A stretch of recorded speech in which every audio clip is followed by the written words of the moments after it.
Hey guys, it's Paul, combat veteran, MMA fighter, YouTuber, and today we are checking out 5 reasons you shouldn't mess with the USA. But if you too believe that the US needs a giant mechanical bald eagle to smite its enemies, hit that subscribe button. And of course, be sure to check out my second channel, right, dedicated to outdoor bushcraft survival and of course military gear and military surplus. Check out the link below and follow me on Instagram, my brand new created Instagram, right? Get in on the ground floor. And of course, hit like on the video to tell the algorithm that I'm making good content. All right, now that we've done all that, let's get into it. The collapse of the Soviet Union in the early 90s left the United States as the sole superpower in the world, and it's never looked back. In all aspects of the world, the United States is indeed a superpower, especially when it comes... Okay, it's not a superpower in all aspects of the world, whatever that means. But economy and military might, definitely. No doubt about it. And I would argue cultural might, right? There's nobody... there's the weird cultural magnetism of the United States. To its military might, which is unsurpassable in its strength, technological superiority, operational capabilities, and power projection across the globe. In this video, we'll take a look at the 5 top reasons why you wouldn't want to go against the US military establishment.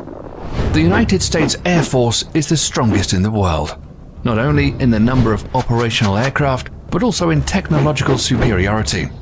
The country currently operates a total of over 15,000 military aircraft, combining all the branches of the military service, including the US Navy, US Army, Coast Guard, and the US Marines. As of 2017. So that's an interesting fact, actually. The world's largest air force is the US Air Force, and the second largest air force in the world is the United States Navy. Now, I looked this up. So we have 15,000 military aircraft. Our 2 chief rivals, Russia and China, are both clocking in at about 3,000 to 5,000. So we could match them aircraft for aircraft, and almost 2 to 1. Right? So again, a definite quantitative advantage over our nearest 2 rivals. The US Air Force alone has a fleet of over 5,300 aircraft, 406 intercontinental ballistic missiles, and 170 military satellites. Okay, this sort of bothers me. It's ICBM. And I'm almost certain that the US has more ICBMs than that, but they may or may not be disclosing it. Also, I know for the US budget, the Department of Energy actually receives the money to build and maintain ICBMs, nuclear ICBMs, and so I think perhaps they're not included in this number here. Satellites, greater than any other country in the world. The USA has the largest number of stealth aircraft designed to be silent killers and untrackable by the radar defense systems of most countries in the world. Some of these stealth aircraft include air superiority fighters, such as the F-22 Raptor and the F-35 Joint Strike Fighter, heavy bombers, such as the B-2 Spirit. In fact, the United States pioneered this technology in the 1980s with the introduction. Yeah, the idea that in the 80s the U.S. was able to develop a radar invisible fighter aircraft was pretty incredible. What's is worth noting, though, is that the F-35, the Joint Strike Fighter, is probably still not combat capable. Lockheed will tell you that it's absolutely combat ready, but there are so many reports of really fundamentally essential systems in the Joint Strike Fighter just not being combat ready. Problems with basically their oxygen system for pilots, problems with the heads-up display, right? Because it has a VR helmet. You basically put on a virtual reality system, and you see everything you want to see outside the plane, which sounds pretty nifty, but it's like, if you're a fighter pilot, right, it's not like the Oculus, where, like, if you play a beta version of the game, you just take them off and you complain about it on Steam. instead, you're a fighter pilot, right? It's life or death. So you can't have any bugs. And supposedly the F-35 is still pretty laden with bugs. Production of the F-117 Nighthawk stealth attack aircraft. Stealth aircraft are designed to avoid detection using a variety of technologies that reduce radar reflection from ground, sea, or air-based radar antennas, thereby reducing its radar cross-section, or RCS. This revolutionary technology allows a fifth-generation aircraft, such as the F-22 Raptor, with a max takeoff weight of 83,500 pounds, to have a radar cross-section of just 0.0001 meters squared, about the size of a bumblebee. What's more insane is that the massive B-2 bomber also has the same radar cross-section as the F-22 Raptor.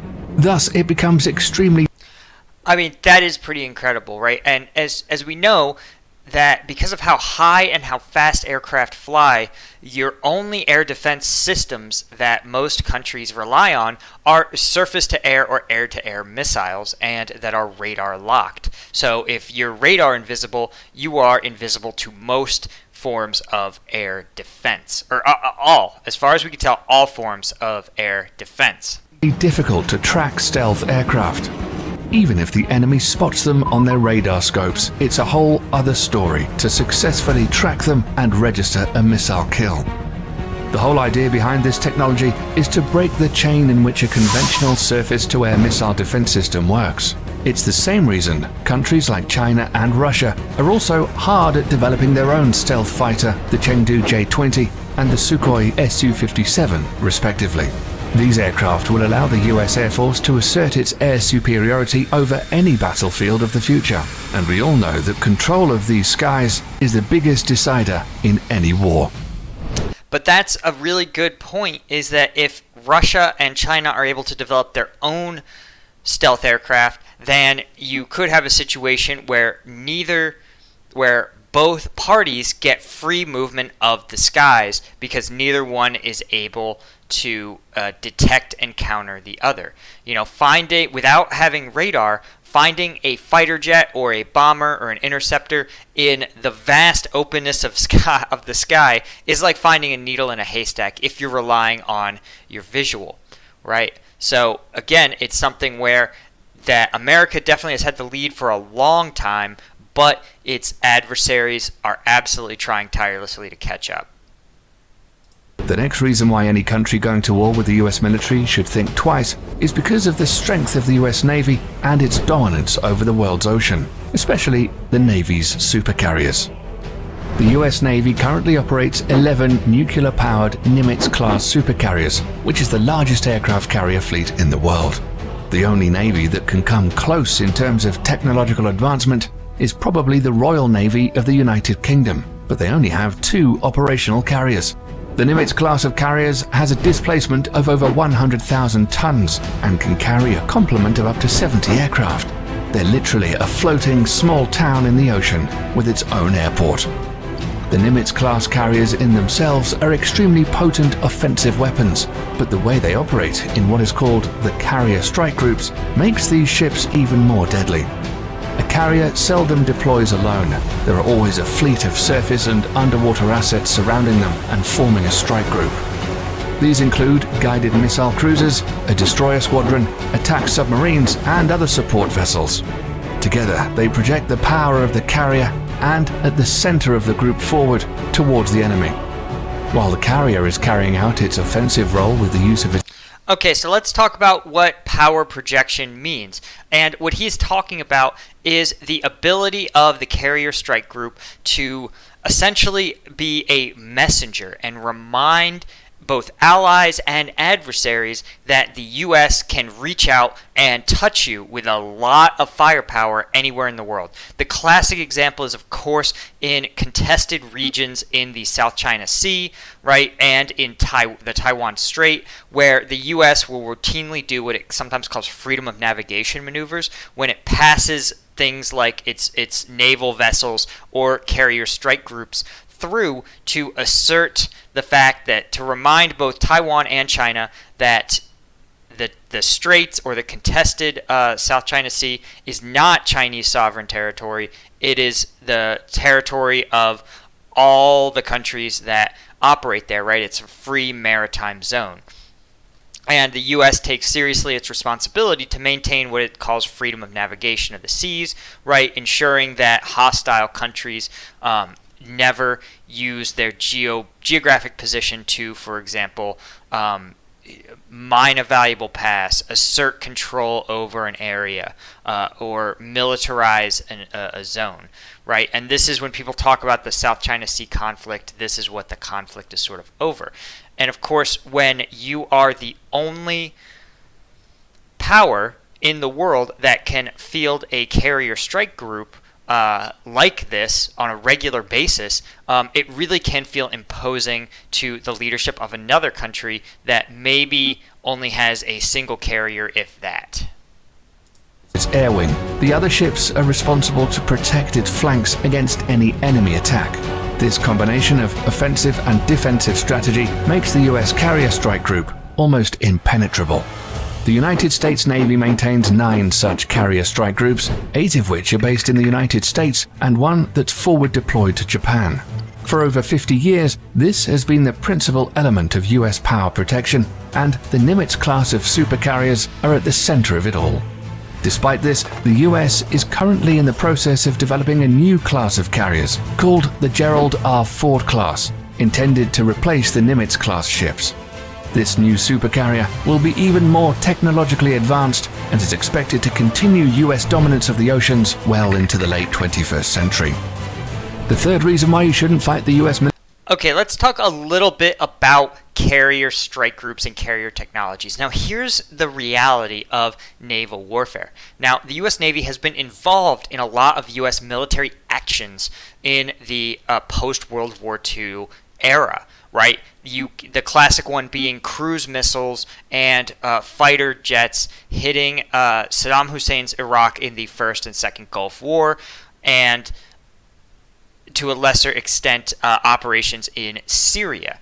Now, the problem is that the U.S. Navy has not actually had a ship-to-ship engagement, barring, I think, one incident with Iran, in 70, 80 years. So we don't actually we have a theoretical naval battle doctrine, right? We know how, in theory, we would react to what we think our adversary countries would do with the equipment they have. And we're reasonably certain that carrier battle groups would be decisive.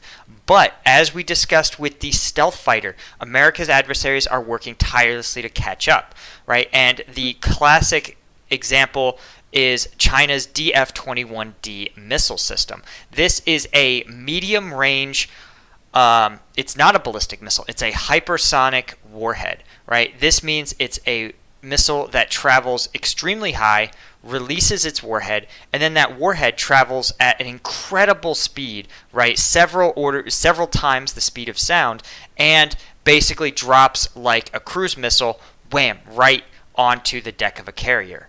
Now, that being said, that's how it's supposed to work, right? They call it the carrier killer missile. China's very proud of it. But as far as we can tell, and again, this is just like as a sort of civilian analyst type thing, we don't really know if the DF-21D can actually hit a carrier in the ocean. Because remember, a regular ICBM, right, is targeted towards cities or fixed military bases, locations that aren't going to go anywhere. Right, so if we wanted, the Cold War example, right, if the U.S. wanted to nuke Moscow, Moscow hasn't gone anywhere since 1400, AD. So you program in a set of coordinates and the missile drops onto it. Well, the DF-21D, the challenge is hitting a carrier is a moving target.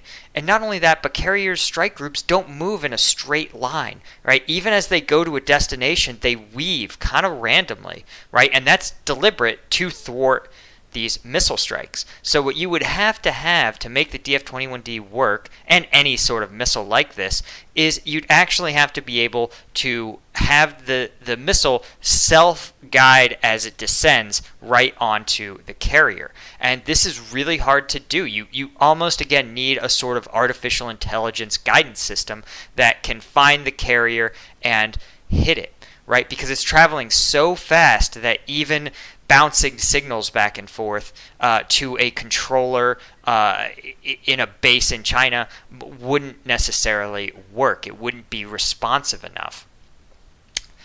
So that's one of the challenges. But if China or Russia also has a hypersonic missile program that I'm not as familiar with, but these are real dangers, right? Because if you can develop a $10 million missile system or a $100 million missile system that can sink a $12 billion carrier or $24 billion carrier or more in the case of the Ford, right now, the threat of that missile system, right, even if you think it only can maybe hit a carrier or only will hit 25% of the time, just that threat might be enough to keep the U.S. from committing its carrier battle groups to do something like defend the Spratly Islands, defend the country of Taiwan, right? So this is sort of the danger, is that doctrines are evolving, and the idea of the super carrier or the carrier battle group as the definitive naval warfare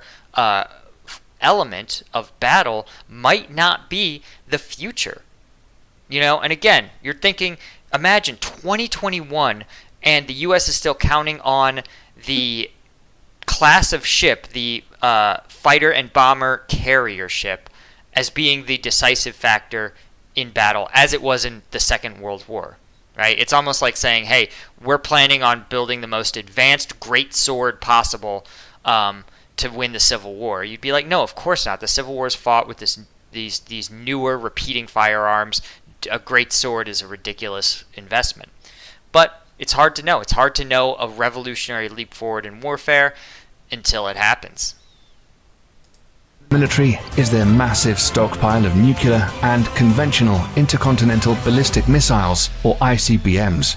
The ICBM plays the role of the land leg in the US nuclear triad, along with the Trident submarine-launched ballistic missile SLBM and nuclear warheads carried on long-range strategic bombers. ICBMs are launched from ground-based missile silos, achieving high suborbital spaceflight, approximately 1,000 miles above the surface of the Earth.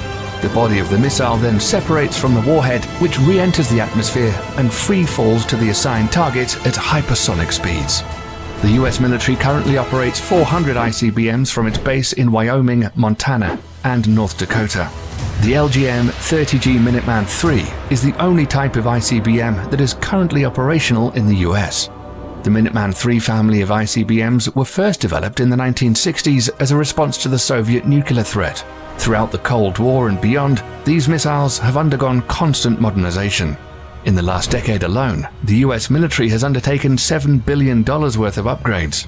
The rocket propulsion engines, the propellants used, the guidance system, and even the flight control surfaces have all been refurbished. The upgraded missiles are completely different from its 1960s counterparts, except for the shell. These state-of-the-art improvements and modernization programs have kept the Minuteman III system operational for over 50 years with improved reliability that supports the missile's remarkable 99% alert rate. The latest versions of the missiles have a range of over 8,000 miles, which is greater than the diameter of the Earth at 7,917.5 miles. They can carry multiple 330 kiloton nuclear warheads, which is 20 times greater than the bombs dropped on Hiroshima and Nagasaki.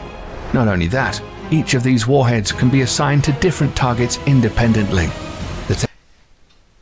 This is, they might even talk about it, it's called MIRVing your warheads, or a MIRV warhead, and multiple independent reentry vehicles. And it means that the warhead goes into low, or not quite to orbit, but enters space, and then as it descends over its target, it breaks apart and sends 5 to 12 individual warheads individually guided towards their independent targets. And often this may be used for something like overkill, right? Because the reason ICBMs often target cities or military bases, or like a submarine base or a naval port or something, is because that's about all you can reliably hit, right? These missiles have what's called a circular area probable, and it's an area where they think that they're 50% sure that the warhead can hit within this circle. And it's improved over time. It used to literally be you could be 50% sure you would hit the right city back in the 60s,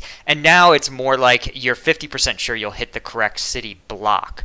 But it still means that if you want to definitely cripple something, let's say your enemy's fleet, right, in port, you may actually want to just overkill. You may want to just throw like 6 MIRVed warheads at it.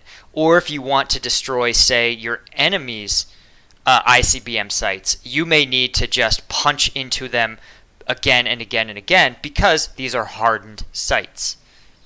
Technology is called Multiple Independently Targetable Re-Entry Vehicle, or MIRV, and was first developed for the Minuteman III family of missiles. So any country messing with the United States will have to deal with this awesome arsenal of firepower, which can be launched at a moment's notice. If it were... Okay, hold on. That's not technically true. I want to say the U.S. has had an official policy of no first use, which means that they, or I think it's actually like something strange. It's like no first use preferred or something. But the idea is that, we haven't had, only 2 nuclear weapons have been used in human history, right? Hiroshima and Nagasaki. In 70 years, there has never been another nuclear weapon used in a hostile conflict, right? Used against enemy targets. And this prohibition is very serious. The international community takes it extremely seriously, and they take preventing countries from developing nuclear weapons extremely seriously.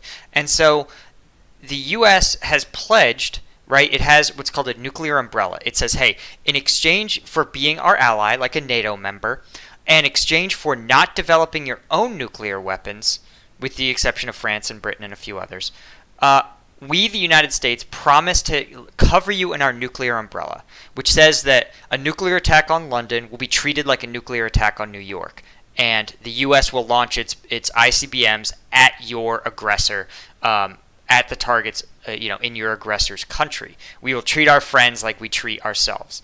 And this means this security guarantee is a way of ensuring that other countries don't develop their own nuclear weapons, right? And because different countries are, every time another country gets a nuclear weapon, it's another chance for a mistake to happen, for an impulsive person to trigger it, for a mechanical or manufacturing failure to launch it, even just for a nuclear accident to happen, right? So you want to make sure that nuclear weapons are in the hands of countries who have robust safeguards in place, who very carefully control it, and just that there's the minimum number of nuclear weapons out there in the world.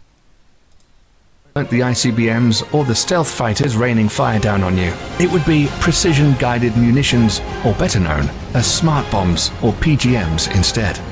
This is another big reason why not messing with the US military is a good idea. All branches of the US military use smart bombs in some forms or the other. These weapon systems are designed to be precise and hit a specific target with maximum efficiency. These bombs are so effective that during the first Gulf War, PGMs comprised only 9% of weapons fired, but accounted for 75% of all successful hits. Since then, for the US military at least, the days of normal artillery shells and unguided bombs are long gone. Now, okay, that's not true. There absolutely is still a place for artillery, and artillery is very accurate. It's not like World War II where you were ballparking it. And precision-guided weapons are so important for small units engaged in ground combat, right? Because you can, you are able to walk in a target, again, very, very close to you. And this is one of the reasons that a lot of insurgent forces and guerrilla forces fear U.S. air power, is because if a fighter jet is on station and you can hear them, it's very apparent, you can get very, very close to U.S. troops, and the U.S. troops will still be able to drop bombs on you, right? You can get even as close as 300 meters, though I think it's either 3 or 6 is considered danger close, right? But even danger close, you can still drop and be confident that as long as you give the aircraft proper directions and you properly identify your position and the enemy position, you will be able to drop that bomb on the enemy and, maybe get your heads down, but your troops will be all right. So it's hard to overstate how powerful the game-changing precision-guided munitions are for ground combat, right?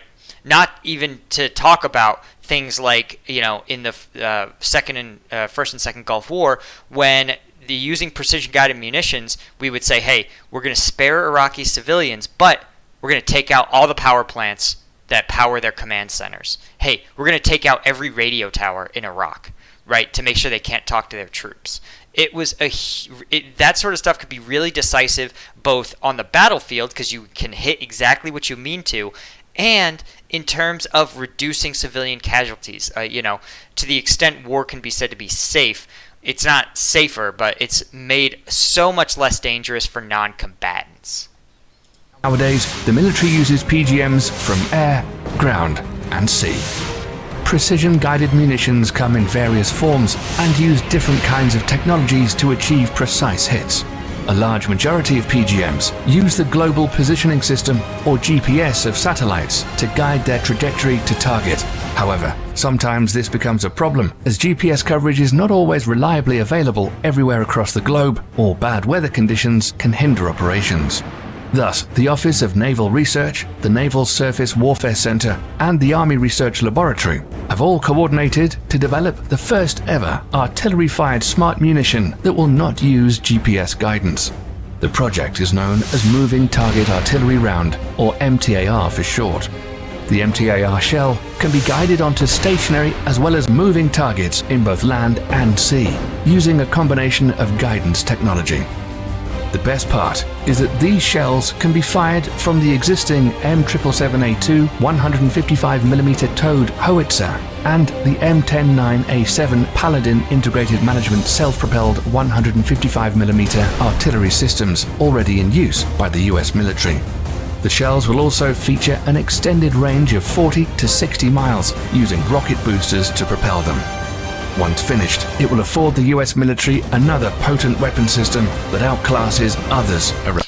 Yeah, that's an example of the technology I'm talking about. The ability to guide a incredibly fast-moving projectile onto a moving target. I don't know anything about this system, so I can't speak to how it does so.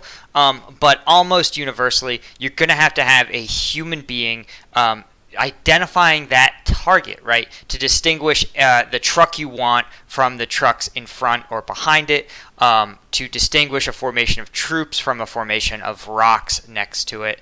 That requires a human being, a human intervention. Traditionally, this will be done sometimes by ground troops who will actually find a target and laser designate it, and the bomb will just hit the laser designator. But I think it's more common in the era of like the drone strike to have a drone operator identify a target and observe the target and keep the target in the crosshairs, so to speak, as the smart munition goes in and makes contact. But it's really cool that they have that for artillery systems now. Around the world. Lastly, the fifth and final reason why you shouldn't fight the US military is drones.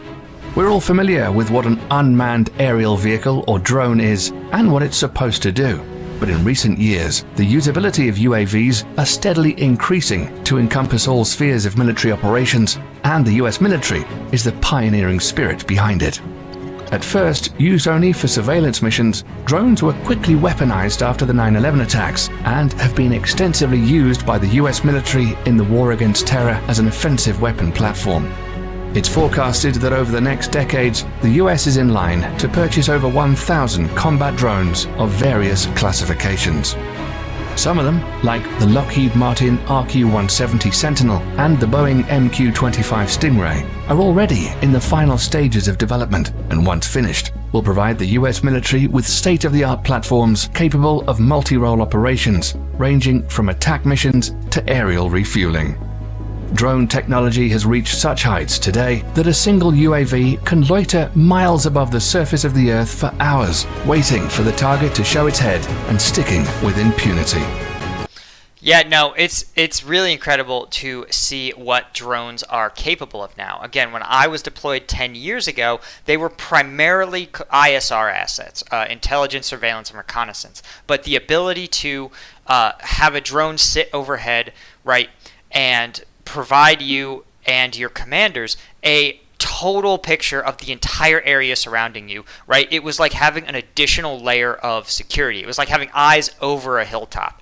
Truly, you can't put a price on that sort of thing. And because drones are, compared to aircraft, super lightweight, don't require a pilot, you're able to put them on station for hours at a time instead of most aircraft where you're talking about minutes, right? They can come on station and do a flyover and give you intel, or just do a show of force and leave. It really is very, very, it's a game changer just to have those cameras. And to have basically an armed drone overhead would be amazing, right? You'd be able to literally precision target any enemy formation that attempted to engage you. Again, it's a game changer. And scaling up the drone program is probably honestly the direction of the future. This capability will allow all the services under the US military to reduce its dependency on manned platforms, thereby reducing the risks during future combat operations. These 5 weapon systems make the US military extremely dangerous for any adversary looking to get into a conflict with them. In a conventional warfare setting, it's almost impossible to beat the US military machine. That's why modern enemies of the United States are employing more and more asymmetric warfare strategies against the mighty US military. Despite that, the US military juggernaut is hands down the most powerful military complex in the world today, and probably will be for decades to come. That's all we have for you today, folks. Thanks for... All right, that was pretty cool. And, you know, he does acknowledge the reality on the ground, which is that you are sort of stuck with the fact that no other military is just big enough, right? Even if there was no qualitative advantage, the U.S. military is just so big, they could trade one fighter jet for one fighter jet and wipe out Russia and China's militaries, even ignoring the fact that the U.S. has, you know, at least one fully fielded stealth fighter jet in the F-22, potentially a second if they can get the F-35 up and running. So, you know, you're talking about an advantage, a totally decisive advantage in conventional warfare. Conventional meaning, of course, uniformed armies versus uniformed armies. But you see the U.S.'s adversaries are getting better and better at asymmetric warfare. The classic one is Russia, right? Look at the way that they unofficially liberated parts of Ukraine, right, using, you know, not Russian military troops, unofficially, but right, these sort of, and you know, the ability to integrate in civilians, fight in dense urban areas, fight in ways that are unexpected, right? Thinking like IEDs, cyber warfare. China is focused more on attacking the U.S. military's central systems, again, using missiles like that DF-21D to counter the U.S. carrier groups. China's developing hunter-killer satellites that can destroy U.S. GPS satellites. And so these are the sort of moves that our adversaries are making to respond to the U.S. military. And this is the price of being the leader, right? If you're the one developing this technology, your technology version will always be the alpha. You'll be always version 1.0, and your enemies will have the opportunity to learn from your technological development mistakes. And also, the enemies are always going to be watching you and trying to understand how to best counter your technology. All right, guys, that is all I had for you today. I hope you guys learned something from that. Right, I have a master's degree in national security stuff, so I love sharing this sort of stuff. And if you enjoyed the video, of course, hit like, and I will see you guys next time.